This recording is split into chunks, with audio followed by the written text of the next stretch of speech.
هزي هكاك من خاف تاع سي محمد كما كنشوفوا هذا المعرض، هذا المعرض الغيواني بالبرنوسي،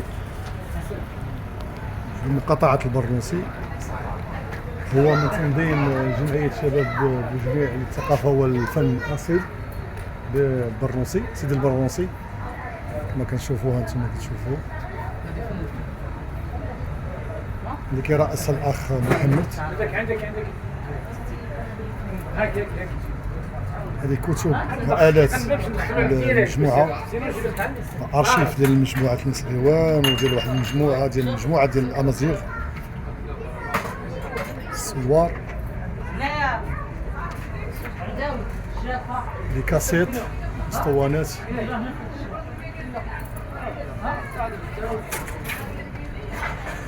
انا تا سيبور جيت تهزو اجمع لازم هذاك السيبور ديال التصويره وجوج العلاقات العود خدمي بهم تما وتربيهم نعرفوا شنو. كما كتشوفوا هادو ملابس، زكريا لقيتو صفار تعمل ملابس. هذا كسوة ديال عبد الرحمن باكو الله يرحمه، سالت لك الحجره. كسوة. انا نمشي نجيب لك الماء.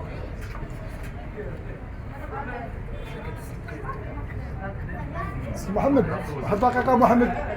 كنجي عندي نصور هنا ما كتشوفوا منظمين هو جمعية الشباب وجمعية الثقافة والفن الأصيل سيدي البرنوسي. معنا الأخ محمد الرئيس ديال الجمعية. ممكن شي كلمة سي محمد المناسبة ديال هذا المعرض هذا؟ بسم الله الرحمن الرحيم والصلاة والسلام على أشرف المرسلين. تحية للجميع الغيوانيين. عرفنا بالاسم ديالك محمد عمداوي. محمد عمداوي رئيس جمعية الشباب وجميع للثقافة والفن الأصيل. هذه المناسبة ديال تخليد ذكرى ثورة الملك والشعب وعيد الشباب اللي كينظموا مجلس مقاطعة سيدي البرنوسي، مشكورين على هذا الاهتمام ديالهم لهذه الجمعية اللي كدير هذا التراث الدائرة الغيوانية اللي هي تراث ربط الحاضر بالماضي وتذكير الجيل ديال الستينات مع السبعينات، وكنجعلوا هذا التراث للجيل ديالنا باش يعرفوا، لان الناس الغيوان من الناس الاهرمه، الناس الغيوان من الناس الاهرمه ديال الفن اللي معترف بهم داخل الوطن وخارج الوطن.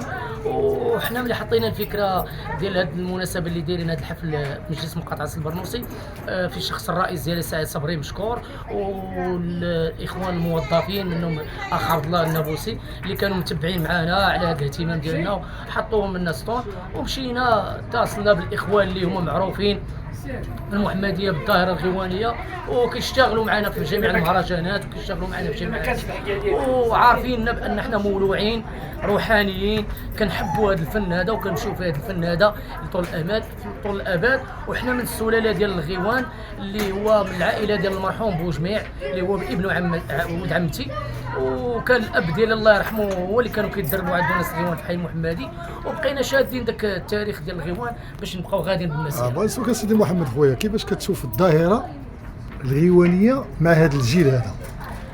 واش باقا حيه او انضطت او نقصات او ماشي بحال اللي عشنا معاه حنا في السبعينات والثمانينات وحتى في التسعينات؟ كيفاش كتشوفها سيدي محمد؟ وحنا كنعرفك انت من الناس ديال العشاق، من الناس المهتمين بالظاهره الغيوانيه، كيفاش كتشوف مع هذا الجيل؟ كيفاش استقبل هذا الجيل هذا؟ هو السي شعيب انا بعدا كنسميها ماشي الظاهره، انا كنسميها النمط الغيواني.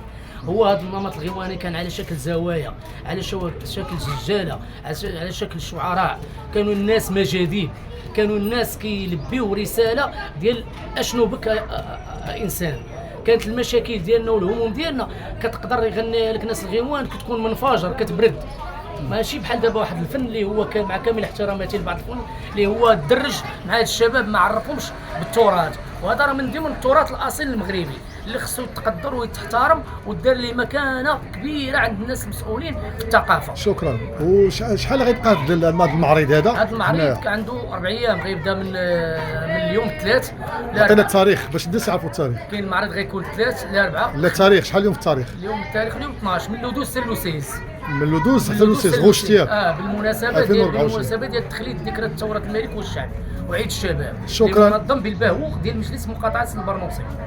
شكرا سي تحت محمد اشراف على عماله مقاطعه سيد البرنوس. نعم شكرا سيدي محمد على هذه المعلومات هذه وعلى هذه الاضافه هذه، وكنشكروك وكنتمنى لكم كل التوفيق ان شاء الله، وبقى هذه الظاهره هذه ولا هذا النمط هذا التراث هذا يبقى ديما الحي لكل الاجيال. كما كنقولوا حنايا واحد الشعار هو حتى لا تصدع الذاكره، وستبقى الظاهره لكل الاجيال ان شاء الله القادمه. شكرا تبارك الله عليك سيدي محمد، الله يعاونك. شكرا.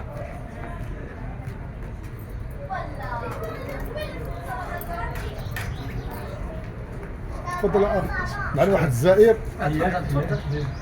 ممكن تعطينا الكلمه على هذا المعرض اللي كتشوف وعلى هذه الجمعيه اللي نظمت هذا المعرض هذا وعلى هذه المناسبه ملخصه في اطار الايام اللي كتقوم بها مقاطعه سيد البرنوسي، كتنظم المهرجان اللي هو الصيفي كيشارك فيه مجموعه ديال الجمعيات، منهم الجمعيه ديال الاخ اسمه محمد عمداوي شباب بوجميع الثقافه والفن الاصيل، فاحياء هذا التراث واعتراف لك الناس مساكن اللي كيفاش كيعيشوا واحد المرحله معينه. يعني الفن الاصيل فاش كنقول الاصيل بان فيهم المرحوم بوجميع وباكو العربي الله يرحمه.